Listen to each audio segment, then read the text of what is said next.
the 3-line scene, a great go-to exercise in improv. 2 players. I like to start them off together. And one player starts with an action, and then the other player delivers the first line. The second line is delivered by the second player, and then the final line goes back to the first player. And in these 3 quick lines, we want to establish the who, what, where if we can, and give characters attributes that they can work with. Here you go.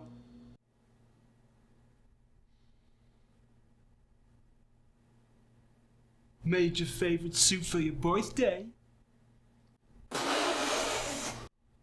Oy vey! Too many Carolina Reaper peppers in this thing. What are you trying to kill me or something? That's for forgetting my birthday.